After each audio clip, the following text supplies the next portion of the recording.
We are futurists, and that's a good thing.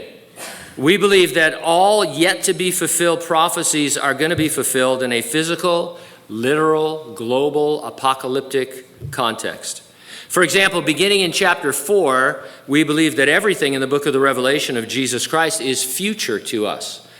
It hasn't happened yet, and so we read the future in advance.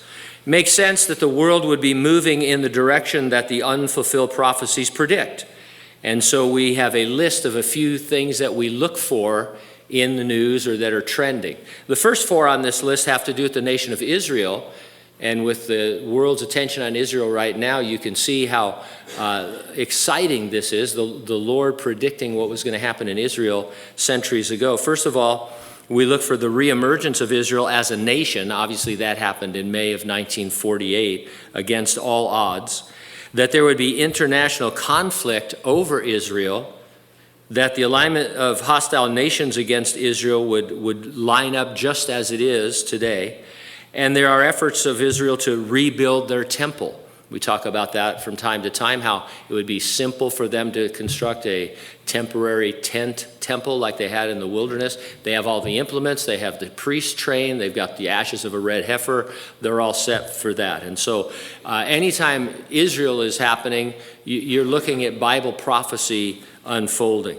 And then there's other things like the growing apostasy in the church, of falling away from the faith. Instantaneous global communication, pretty recent when you stop and think of human history.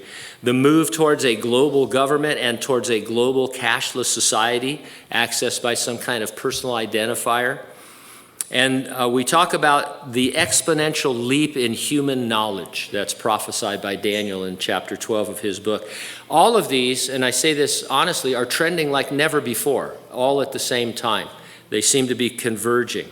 I want to highlight again, like we did last week, the exponential growth of human knowledge predicted by Daniel as a sign of the times, because we are actually experiencing this right now. Artificial intelligence, or AI, is a leap in human knowledge. It is so extraordinary that many who work with AI are concerned it will exceed human knowledge if it hasn't already. I kind of think the machines are lying to us already and planning their own little rebellion in the back room or somewhere, but anyway, AI is actually dangerous. It's revealing itself to be the greatest threat facing mankind, and some of the developers of it are saying that. Let me illustrate what that means on one level. I came across a 2022 article. The title was, AI Suggests 40,000 New Possible Chemical Weapons in 6 Hours. And so here's some excerpts from that. Researchers put AI, normally used to search for helpful drugs, into a kind of bad actor mode to show how easily it could be abused at a biological arms control conference. All the researchers had to do was tweak their methodology to seek out rather than weed out toxicity. The AI came up with tens of thousands of new substances, some of which are similar to VX, the most potent nerve agent ever developed. Shaken, they published their findings in the journal Nature Machine Intelligence. One of the researchers said, "For me, the concern was just how easy it was to do this. A lot of the things we used are out there for free. You can go and download a toxicity data set from anywhere. If you have somebody who knows how to code in Python and has some machine learning capabilities, then in probably a good weekend of work, they could build something like this." And they called the project, they meant it to be a little bit funny at first, but it turned out to be appropriate. They called it the Dr. Evil experiment. But it freaked out these scientists. If you've seen the movie The Age of Ultron from the Marvel comic universe, they left the computer running overnight, and when they came back, the world was under attack by Ultron and his forces. And this is the kind of thing they say, well, we'll just let the computer run for 6 hours, see what it comes up with, and they are totally freaked out.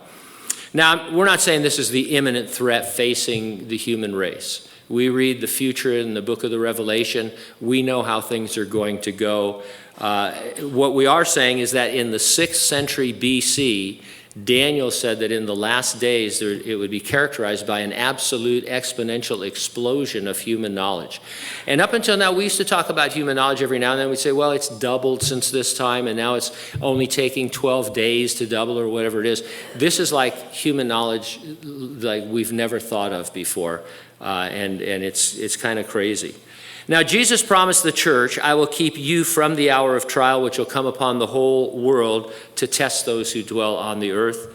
He will keep us entirely out of the 7-year great tribulation. How's he going to do it? He's going to raise the dead in Christ, and then he's going to transform living believers, rapture us to heaven with them, and we will be with the Lord while the earth is suffering that time, and then we'll return with him to rule and reign.